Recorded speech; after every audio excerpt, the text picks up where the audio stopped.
Spelunky 2 is one of the most divisive games I think I've ever played. On one hand, the game makes me want to run my keyboard over with a semi-truck, but on the other hand, there's an unbeatable roguelike formula that makes every run feel unique while still upholding what makes Spelunky special. I want to talk about the different things that make Spelunky such a good game, as well as some insight into what the world of Spelunky 2 is like. Before I begin though, a quick word from our sponsor.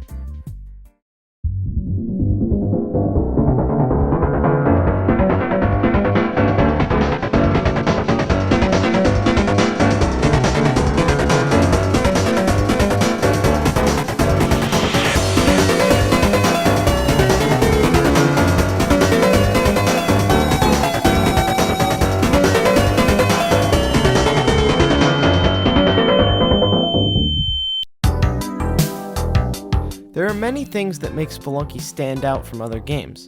It's a sequel to Spelunky HD, which is a remake of Spelunky Classic. Taking a look at the roots, we see a lot of the same things that make Spelunky 2 so good, so let's look at that. Derek Yu, the head director of all Spelunky games, took inspiration from many older games when making Spelunky. And in a way, this shows with the first game in the series. This is where the ideas of the game took shape into what we see today. Everything from the basic movement to more nuanced techniques like back-whipping are present in this game. The primitive visuals may make this game look simple, but it's really the opposite. There is a lot of depth in the movement, combat, and even strategy, all present in later installments. Physical interaction of objects is one of the most unique aspects of Spelunky as a whole. There really aren't any other games where the enemies themselves are less dangerous than the things they can knock you into. Your entire run could be ended in an instant because of a single spike or crush block. This is why the game is so divisive. It's never afraid to roll out punches in the most brutal way possible. Here's a quick compilation of some of the most interesting ways I've ever ended my runs.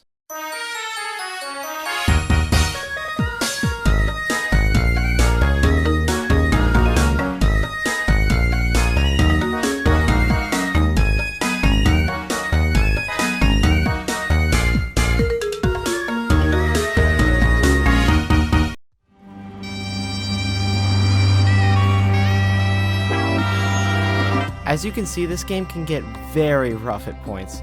It makes you feel like giving up all the time, but for some reason keeps you coming back. Difficulty in video games isn't a bad thing. Take Hollow Knight for example.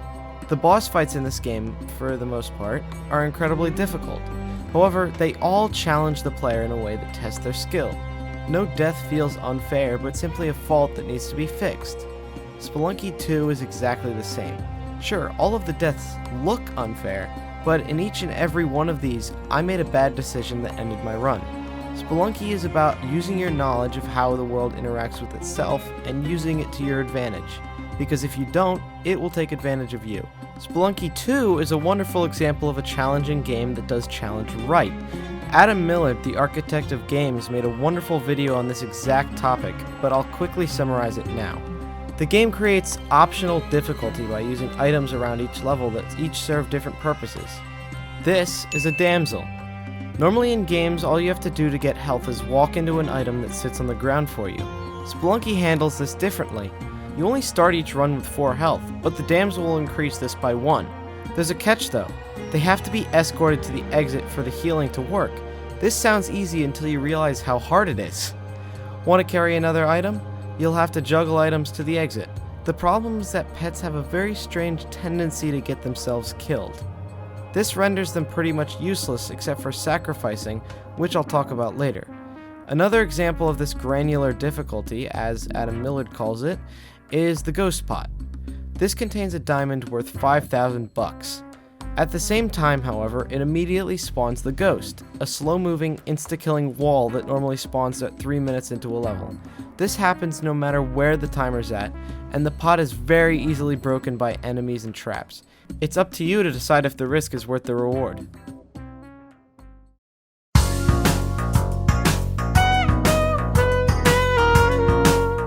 It's impossible for me alone to cover every single part of Spelunky 2's gameplay. There's simply too much to cover. Instead, I'll explain the levels, movement, item, systems, bosses, and ending of the game. First up, levels. Spelunky has 6 main worlds on the main path. You always start in Dwelling, the top layer of the caves. This is where new players will discover how difficult the game really can be, as well as being one of the most vital parts of your run. Your entire run is based off of what you do in Dwelling. For example, the split paths on level 4 of Dwelling. If you go left, you'll go to Jungle. This is best if you have any kind of pack, which I'll explain soon. The levels are claustrophobically small, filled with enemies and traps. This is very good if you plan on getting a lot of bodies to sacrifice to Kali as well. Again, I'll explain this later. If you go right, you'll enter Volcana, which is where you'll want to go if you've angered any shopkeepers.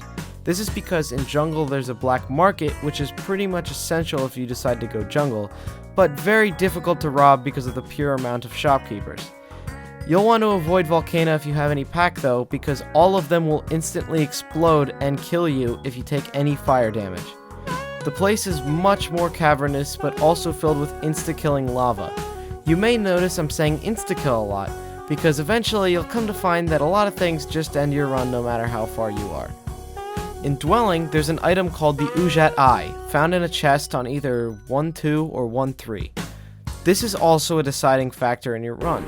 It can help you find the black market's hidden entrance, but also allows you to activate a drill that goes to Vlad's castle. Killing Vlad will give you his cape, which gives you a double jump and extra blood drops.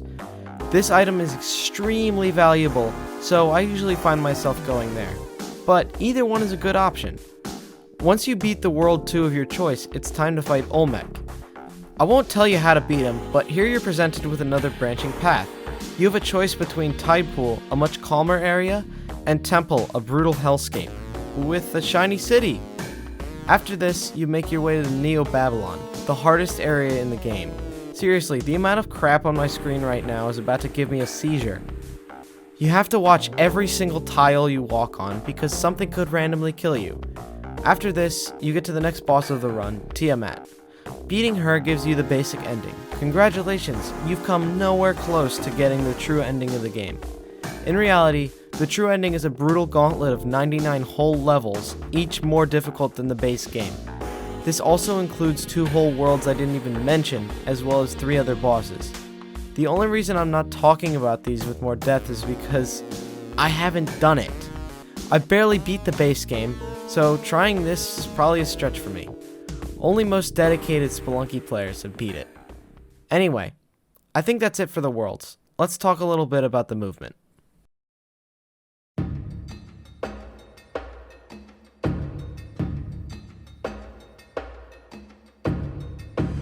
The movement of Spelunky 2 is so crisp it's almost scary.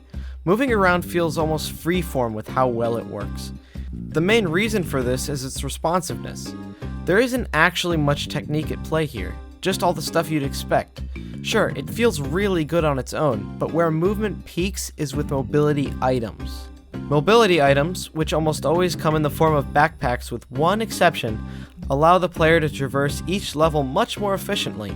The jetpack allows you to have limited flight, which pretty much allows you to go anywhere with only one downside being, well, that. All the packs have this problem actually, so I won't reiterate on that. The hover pack allows you to float back and forth in midair. It's okay. The telepack allows the player to teleport, with the downside being its random nature and how likely it is you'll accidentally teleport into a wall. The power pack isn't really a mobility item, but it's still a pack, so I'll mention it. While it doesn't help with traversal, it does light your whip on fire, make your bombs bigger, and most of all, the cape is the first pack that won't blow up when contacted with fire, and neither will any of the other ones I talk about. It allows you to slowly glide down, and is usually just a better version of the hover pack, as this allows you to glide safely on spikes. Vlad's cape, obtained from killing him in the castle, does exactly what the cape does, but adds a double jump and doubles the amount of blood dropped by enemies. This is extremely useful for a reason I'll talk about later in the video. The final mobility item is not a backpack, but instead an item. The teleporter can be one of the best and worst items in the game depending on how you use it. In Spelunky, there's a mechanic known as telefragging. If you teleport on the same tile as an enemy, they'll instantly die. This also works on you though, so be careful. The teleporter is usually preferable over the telepack, but both function similarly. These mobility items are very useful, but if you want to clear up both your back and your hands, mounts are your answer. Sure, you have to manage where they are at all times, and they can just die, but other than that, mounts are pretty useful. The turkey is a mount that has a chance of spawning in any world, with 2 guaranteed ones on either 1-2 or 1-3, which you can give to Yang for a reward. The turkey, just like every mount, has a double jump. After these double jumps, they also have a built-in glide. One very useful aspect of the turkey is that if they die to fire damage, which includes bombs, they drop a cooked turkey, which gives you 1 health. The rock dog is a very useful mount if you can manage to get on its back. If you miss, they are one of the scariest enemies in the game. They spit fire and make you immune to fire when on their back. Be careful though, because this does not apply to your packs. The axolotl shoots bubbles that don't directly kill anything, but can be deadly because of fall damage. Now that I've covered everything about the movement of Spelunky 2, I think it's about time I talk about the most vital part of Spelunky, the items.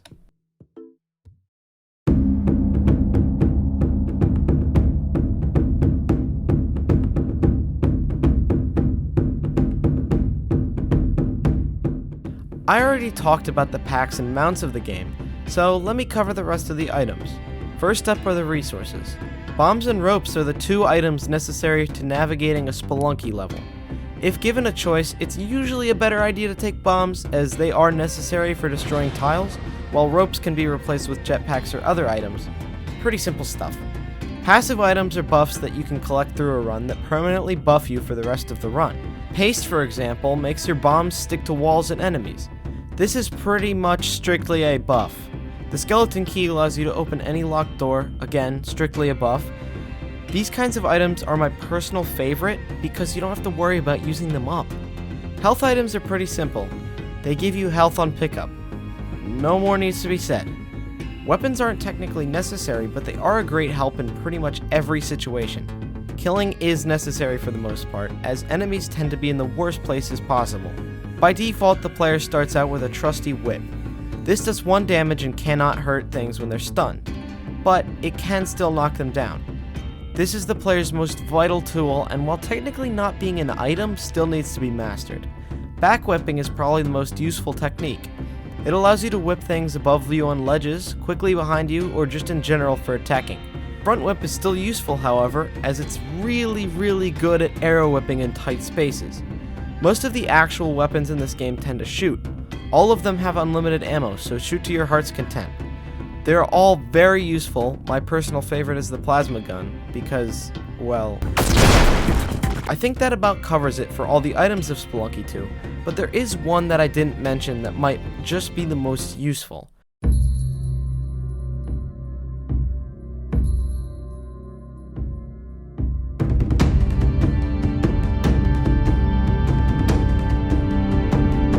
The Kapala, or Blood Cup, is an item that can't be obtained through ordinary means.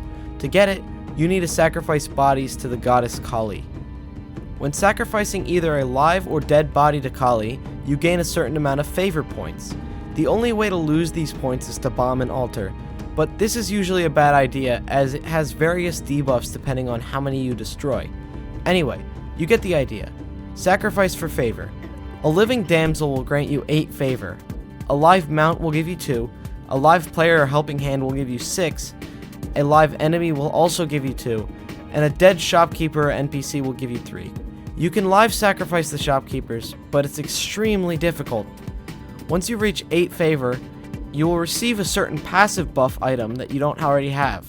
Once you reach 16, you'll reach the fabled Kapala. Each additional 8 after that will give you a royal jelly, which is an item worth 6 HP. The Kapala fills up when you collect blood from enemies. Remember how I mentioned double blood from Vlad's cape being useful? Well, since enemies drop more blood, it means you get more health. 7 blood drops are required, so the extra bonus from the cape can come in very handy. The True Crown is an item obtained through breaking enough Kali altars. It teleports you after a certain interval, as well as giving you 22 bombs every time you do. This is basically the challenge mode of the game, and necessary for score running. So, I've covered favor, but I never actually told you where you get the other items I mentioned earlier. Shops are one of the most useful things in Spelunky, but there are many ways to go about them.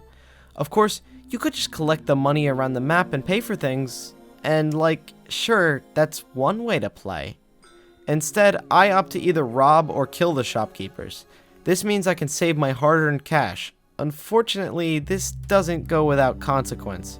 If you harm, rob, or even vandalize a shop, you'll have points added to your sin total.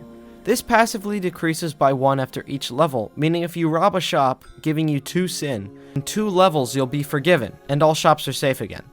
Killing is a much worse crime, giving you 5 sin. If you have any sin, not only will you have to deal with any shops you run into, there will also be an angry shopkeeper waiting at the end of every level until you're forgiven. If you get enough sin, the shopkeepers will start making encampments to look out for you. There are also various things that happen if you anger other NPCs, but I won't get into that in this video.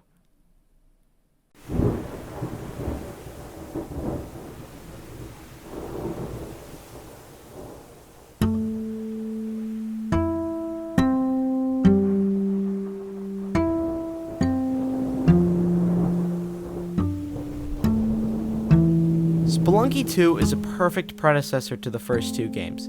It borrows most of what made those games good and does nothing but improve. This game is brutally difficult for such a friendly looking game, but it's fair with how it balances out. It puts difficulty into the hands of the player rather than the game itself. Not only does this help the gameplay's fun, but the movement and items as well. They're what allows Spelunky to feel unique with every separate run. The various side quests and points you have to manage all make the player think and make hard decisions in their run, which adds to the replayability. I think Spelunky might just be one of the most replayable games out there. Not only is it a roguelike, which means it's inevitably going to have some replayability, its design allows for each run to feel like a completely different experience. Trying to get a high score is going to make the player take a much different approach than, say, beating all 99 levels of Cosmic Ocean. The game is practically infinite, and more things are still being discovered to this day. I very highly recommend checking this game out, and I'm sure you can tell I liked it based on the length of this video. Anyway, I hope you enjoyed. Happy spelunking. Bye.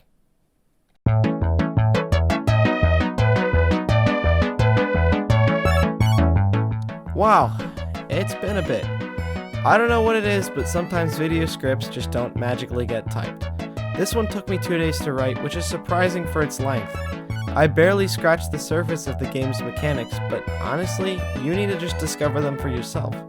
This video is too long, so I'm gonna end this here. Thank you so much for supporting the channel, it means the world to me. Bye bye.